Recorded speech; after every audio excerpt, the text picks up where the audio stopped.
Bonjour, donc je suis le docteur Annie Clavier, je suis endocrinologue diabétologue sur Lyon. Donc, je m'occupe de différentes pathologies, le diabète, la thyroïde et les traitements de dysphorie de genre.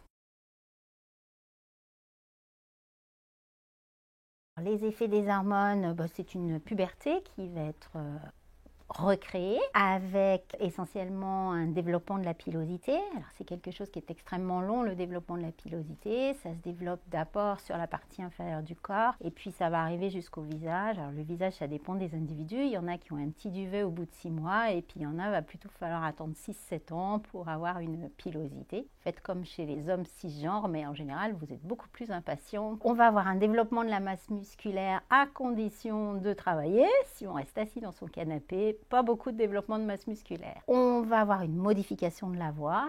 Ça vient très vite. C'est en général dans les 6 premiers mois du traitement où il y a une espèce de mue de la voix. Alors je dis espèce parce que c'est pas une vraie mue de voix dans la mesure où il n'y a pas de cartilage qui va se développer, il n'y a pas la pomme d'Adam qui apparaît. On va avoir une augmentation de la libido qui est en général très importante sur les 6 premiers mois du traitement. Et puis après, les choses vont s'estomper un petit peu, mais on va garder une libido plus importante que la libido initiale. Et un truc qui est quand même important, c'est la disparition des règles. Personnellement, je vais commencer les traitements à demi-dose, donc il n'y aura pas forcément d'arrêt des règles tout de suite, mais il va y avoir donc une aménorrhée qui va apparaître au fil du temps pour la plupart des personnes.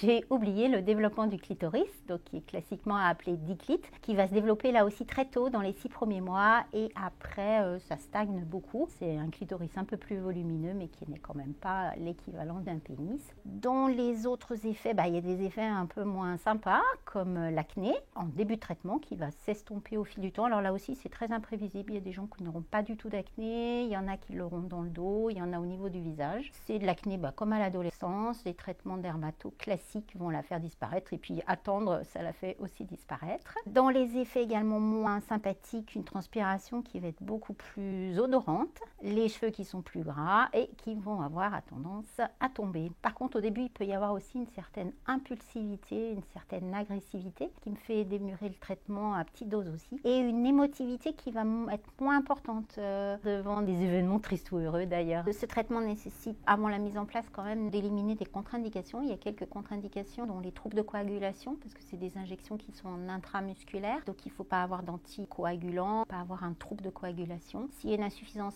hépatique sévère ou rénale sévère, il y a aussi des précautions d'utilisation de ces hormones. La testostérone va faire fortement augmenter le taux de globules rouges, ce qu'on appelle la polyglobulie. Et s'il y a une polyglobulie, il y a plus de risques de faire des accidents vasculaires, cérébraux notamment. Donc il y a une surveillance à réaliser du taux des globules rouges. Et il faut trouver un compromis parfois entre un taux de testostérone qui soit suffisant et un taux de globules rouges qui ne soit pas excessif. Des fois, il faut baisser un peu les doses pour éviter d'avoir ce phénomène de polyglobulie. Le traitement va bien sûr être poursuivi à vie. Alors au début, c'est un traitement qui va permettre une masculinisation, mais après, le traitement est important pour la santé osseuse et cardiovasculaire. Surtout s'il y a eu une hystérectomie, ovariectomie, il faut maintenir un taux d'hormones sexuelles correct dans le sang pour ne pas voir apparaître une ostéoporose au fil du temps. On vérifie le taux de testostérone juste avant injection pour être sûr de ne pas être trop bas et on vérifie le taux de globules rouges avant injection pour être sûr de ne pas être trop haut et il faut avoir un certain compromis entre ces deux taux. La testostérone peut favoriser les problèmes d'hypercholestérolémie, donc il faut faire des bilans métaboliques de temps à autre pour vérifier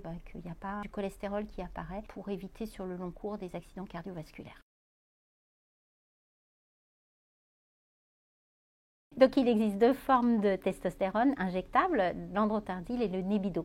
Alors l'androtardil, il a la particularité d'être un produit qui entraîne un pic de testostérone 48 à 72 heures après l'injection et puis une décroissance progressive du taux sur 2 à 4 semaines en fonction des individus et en fonction du pic. Si on a utilisé une demi-ampoule, le pic est plus petit, donc la décroissance va être plus rapide également. De ce fait, après l'injection, il y a certains patients qui vont ressentir une certaine impulsivité, agressivité, et puis avant injection, ils vont se sentir plutôt fatigués et adynamiques. Ça, les patients le ressentent souvent dans les premiers mois du traitement, mais quand elle est encore ressentie, on peut décider de faire des demi-doses tous les 15 jours au lieu de faire des pleines doses tous les 3 à 4 semaines. Ces pics, c'est aussi important de bien comprendre ça par rapport au moment où on va faire le dosage de testostérone. Alors ça va dépendre des endocrinologues. Il y en a qui veulent avoir un taux de testostérone en mi-parcours. Moi, personnellement, j'aime mieux avoir le taux de testostérone de fin de parcours pour voir qu'en fin de parcours, il en reste suffisamment. Si on fait la prise de sang 3 jours après l'injection, là, on va avoir un taux de testostérone extrêmement important. Si cette variabilité est embêtante, on peut passer au Nebido. Donc là, ça va être une injection qui va être toutes les 8 à 12 semaines, là encore en fonction des individus. L'avantage du Nebido, c'est qu'il va donner un taux beaucoup plus constant de testostérone, parce que c'est le relargage du produit qui va être progressif, c'est pas le même principe, donc il y a moins de variabilité.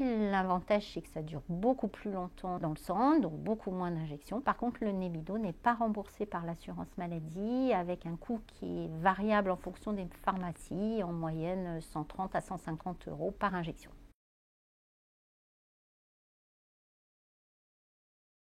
Comment je suis arrivée à travailler avec les personnes trans? De façon tout à fait étrange et par hasard, en fait. J'ai rencontré ma première patiente, donc c'était une femme qui venait pour un renouvellement de son traitement hormonal. Je connaissais vraiment rien du tout à la transidentité, j'étais très très nulle. Et je lui ai posé plein de questions, je suis quelqu'un de curieux en général. Et elle m'a répondu à toutes mes questions très gentiment et elle m'a trouvée très sympa et mon nom a diffusé sur les réseaux sociaux.